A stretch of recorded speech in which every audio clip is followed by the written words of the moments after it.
soldiers and planes. Not with bombs and bullets, but with all the wondrous weapons of peace in the 20th century.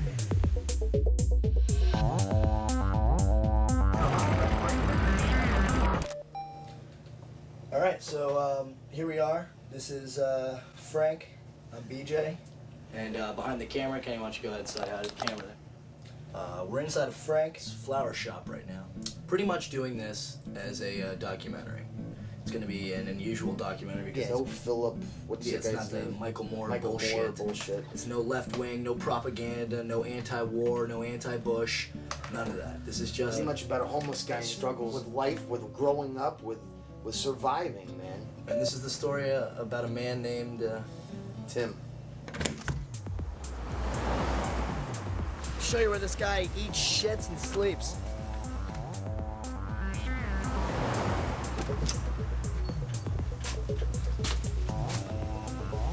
Exactly where Tim slept. This is the meter room. It's pretty quaint, to say the least. Not exactly where you'd want to spend the rest of your life.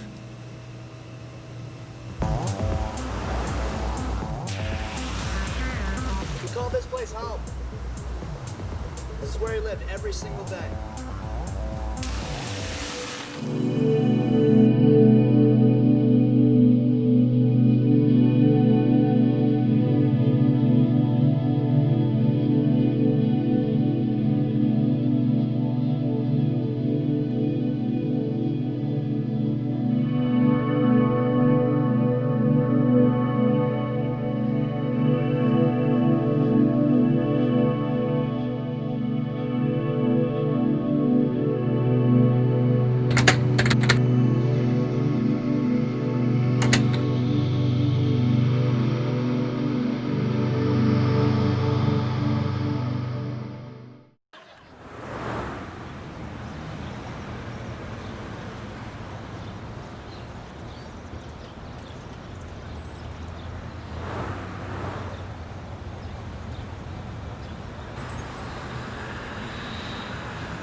My name's Tim. I was born in Chicago. I was born into a family of an alcoholic and a drug addict.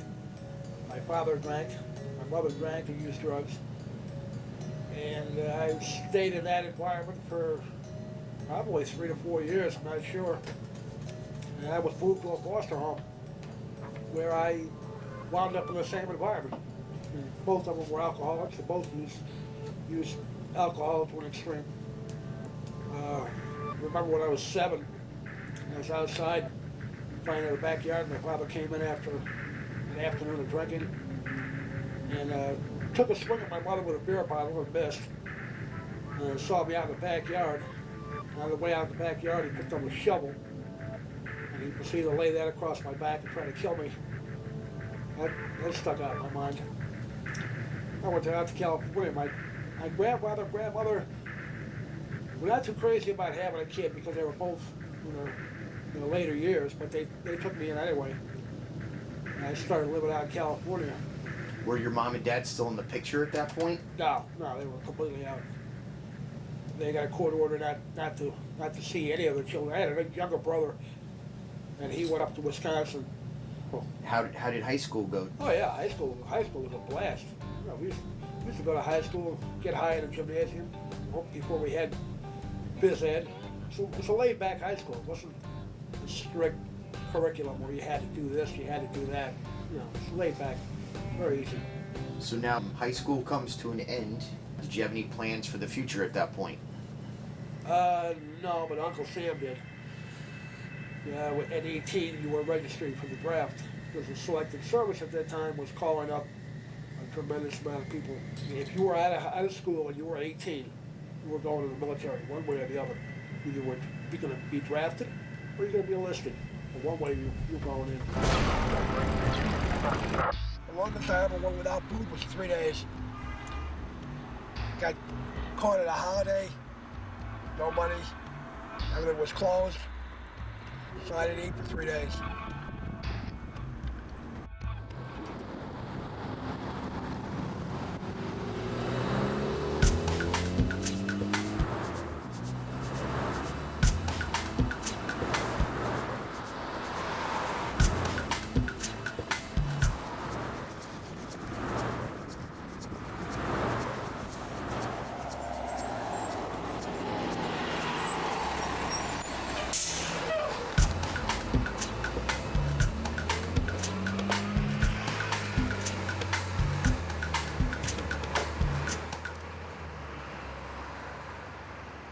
Occasionally, I have Tim come by the flower shop to do some work. Not just work, Tim's my buddy. He helps me out when I need help, just like I help him out when he needs help.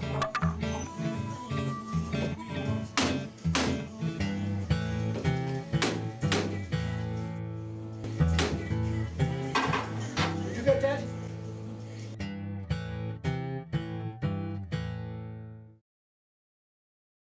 Yeah, I let a homeless guy that I met in the meter room outside of my business do deliveries for me.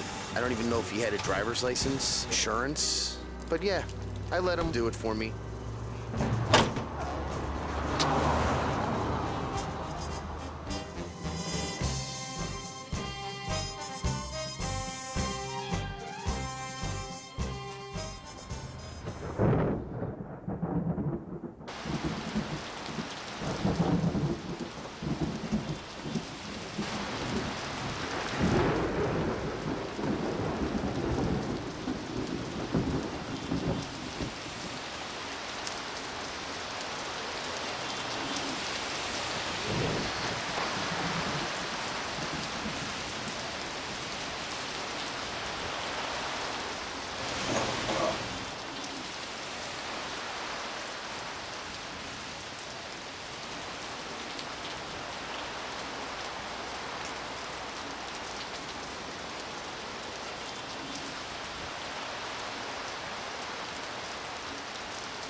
It's a place to hang your hat for a couple hours, that's it.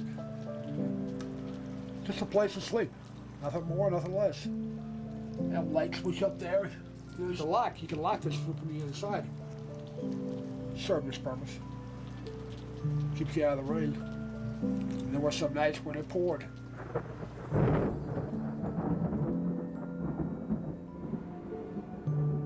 When the sun rose, you open this door, you see the sun coming up, time for you to leave. And that was basically it. Come on back out in the real world.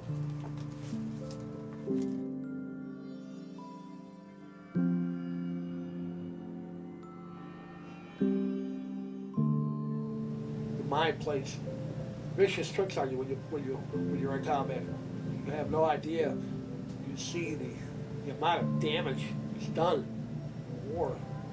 And you see it for real because you're there. I mean, this is not, you're not watching a movie.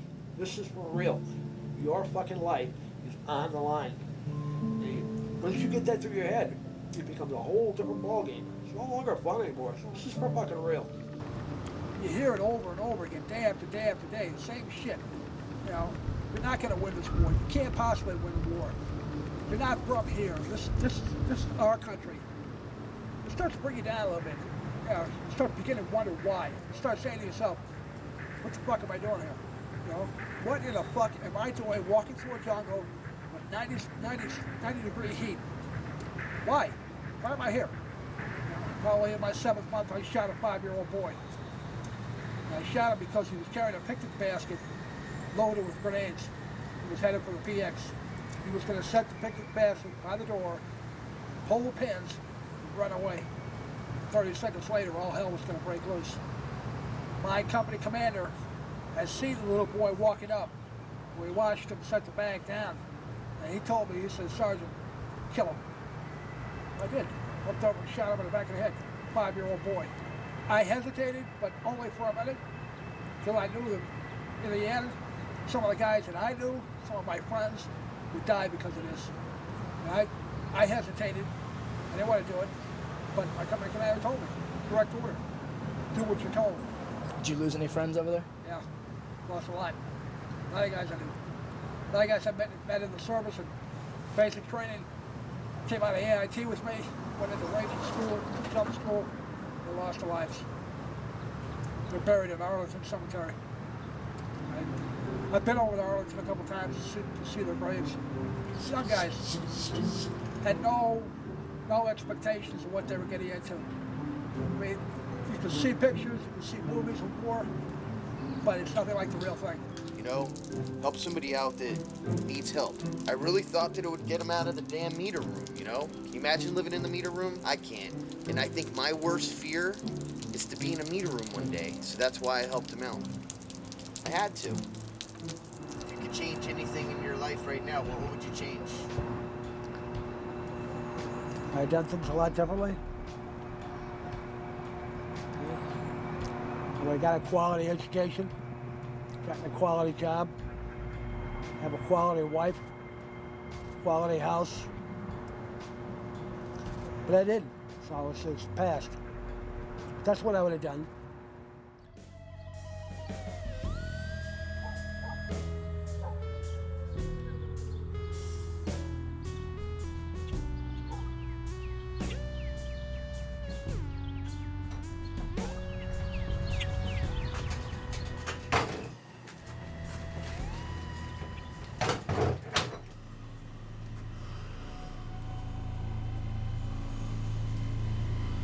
I just come here late at night, I sleep, I get up early in the morning, I leave. That's all I do. This is just a place to sleep at night. That's all it is. I think it's time for us to leave. Yeah, we have to vacate the premises.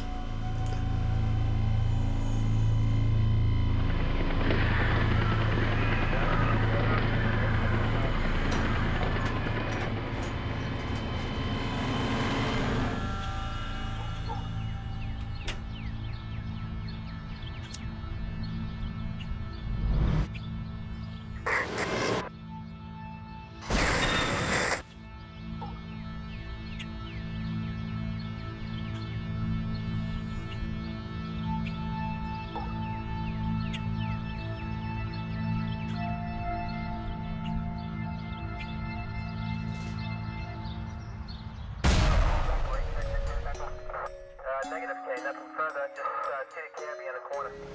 Going from a totally semi-peaceful existence into full war and staying there for 2 years. And then coming back to a semi-peaceful existence. Yeah, it has a tremendous impact.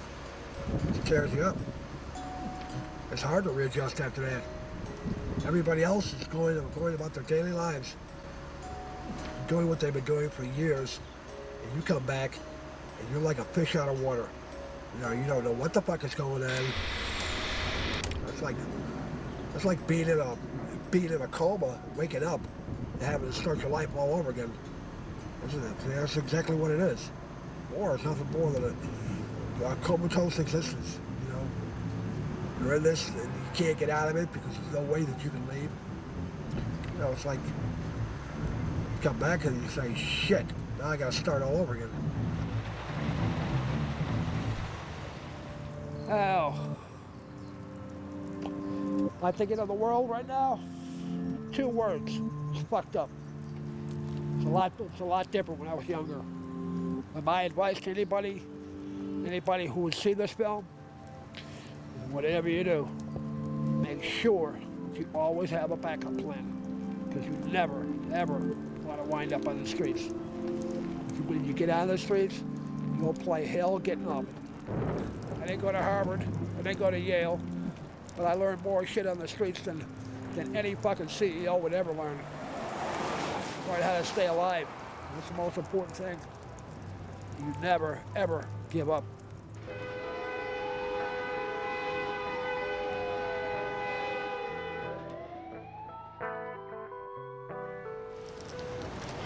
But it's not ending as well as we thought it was going to end. We thought that it was going to be an uplifting experience. Help a homeless guy out that's living in the meter room, but I don't think we're ever going to get Tim out of the meter room. But let men everywhere know, however, that a strong and a confident and a vigilant America stands ready tonight to seek an honorable peace and stands ready tonight to defend an honored cause, whatever the price, whatever the burden, whatever the sacrifice that duty may require.